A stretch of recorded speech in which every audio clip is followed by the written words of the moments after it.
Yang Berhormat Tuan Al Siva Rasa. Terima kasih, Puan Speaker.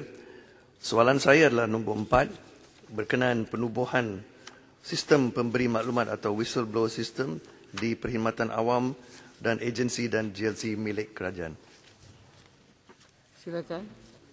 Datuk Seri Yang di-Pertua, terima kasih Yang Berhormat Sungai Buloh, my learned friend, yang bertanya mengenai perlindungan kepada pemberi maklumat ataupun whistleblowers di negara kita.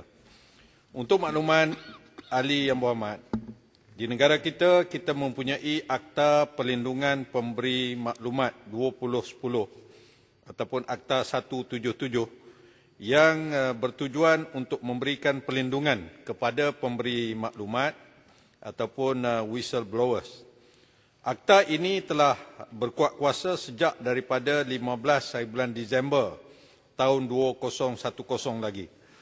Antara objektif penggubalan Akta 711 ini adalah untuk memerangi rasuah dan salah laku lain dalam sektor awam dan swasta dengan menggalakkan dan memudahkan orang awam untuk mendedahkan perbuatan rasuah dan juga kelakuan tidak wajar di dalam masyarakat. Akta ini juga memberi perlindungan maklumat sulit, kekebalan daripada tindakan sivil dan jenayah, serta perlindungan daripada tindakan memudaratkan, serta memberi kuasa kepada agensi penguatkuasaan untuk menjalankan siasatan terhadap kelakuan tidak wajar dan tindakan yang memudaratkan. Skop pelaksanaan Akta 711 ini adalah melibatkan sektor awam dan sektor swasta sebagaimana diperuntukkan dalam Seksyen 2 Akta tersebut. Perlindungan yang diberikan kepada pemberi maklumat adalah melalui agensi penguatkuasa yang digariskan di dalam akta ini, di mana skop agensi penguatkuasa ditakrifkan dalam akta ini adalah luas, dan dalam hal ini agensi penguatkuasa yang dimaksudkan merangkumi SPRM, Jabatan Imigresen Malaysia, Jabatan Pengangkutan Jalan Malaysia JPJ, PDRM, Suruhanjaya Syarikat Malaysia SSM, Jabatan Kastam Diraja Malaysia dan juga Suruhanjaya Security Malaysia. Pemberi maklumat yang bertindak dengan niat baik, in good faith, sebagaimana yang dimaksudkan oleh Sungai Buloh, akan diberikan perlindungan antaranya seperti berikut. Perlindungan kepada maklumat sulit, iaitu maklumat identiti, alamat, pekerjaan dan yang berkaitan dengan pemberi maklumat tersebut. Yang kedua, kekebalan ataupun immunity daripada tindakan sivil dan jenayah. Dan yang ketiganya, perlindungan daripada tindakan yang memudaratkan, iaitu terhadap diri pemberi maklumat itu dan juga mana-mana orang yang mempunyai hubungan atau kaitan dengan pemberi maklumat, umpama keluarga, rakan dan sebagainya. Bagi tujuan tersebut, pemberi maklumat perlulah memberikan kerjasama dan bertindak mengikut peruntukan yang ditetapkan bagi membolehkan perlindungan yang sewajarnya diberikan kepada mereka di bawah undang-undang. Terima kasih. Soalan tambahan. Terima kasih, Puan Speaker, dan terima kasih kepada Menteri atas jawapan itu. Yang Berhormat Menteri saya sedar, Puan Speaker saya sedar dan saya rasa kerajaan Menteri pun tahu tentang skop dengan izin the Whistleblower Act of 2010.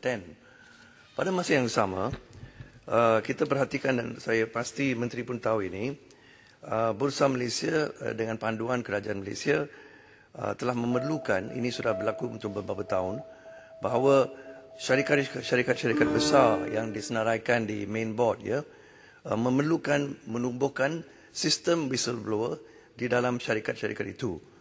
Ini adalah penambahan kepada sistem whistleblower yang sedia ada yang telah diterangkan tadi secara detail oleh Yang Berhormat Menteri. Dan inilah untuk memastikan tata kelolaan yang bagus atau good governance diberi sokongan yang penuh dengan sistem whistleblower ini supaya syarikat dijalankan baik dan pemegang saham atau stakeholders, pemegang taruh semua yang terlibat dapat satu syarikat yang bagus. Dan di sini kita lihat kerajaan adalah majikan yang terbesar di Malaysia. I'm coming to that. So, Masa dah habis dah. baik. Just a few more seconds. So, jadi bagi saya minta kerajaan kaji semula supaya ada sistem itu juga dalam kerajaan untuk membantu macam Menteri kata tadi rasuah dan penyelewengan dan sebagainya. Di konteks itu soalan tambahan saya ialah hak mendapat maklumat ataupun freedom of information juga adalah satu unsur yang penting untuk melawan rasuah dan penyelewengan. Adakah kerajaan bercadang untuk melaksanakan satu Akta Kebebasan Maklumat atau Freedom of Information Act dengan izin dan pada masa yang sama memansuhkan atau meminda Akta Rahsia Rasmi, pada masa yang sama kita jaga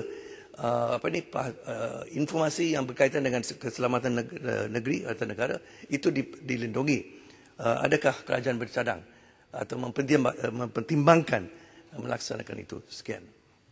Silakan Menteri. Datuk Seri Yang di-Pertua, terima kasih kepada sahabat saya Sungai Buloh yang memberikan pandangan-pandangan yang saya rasa sudah tentulah pandangan ini akan diambil kira oleh pihak kerajaan. Ini termasuklah dari semasa ke semasa kerajaan sentiasa mengkaji perundangan-perundangan yang sedia ada, termasuklah OSA, Official Secret Act, untuk kita membuat penambahbaikan supaya kepentingan awam dan juga kepentingan negara diseimbangkan.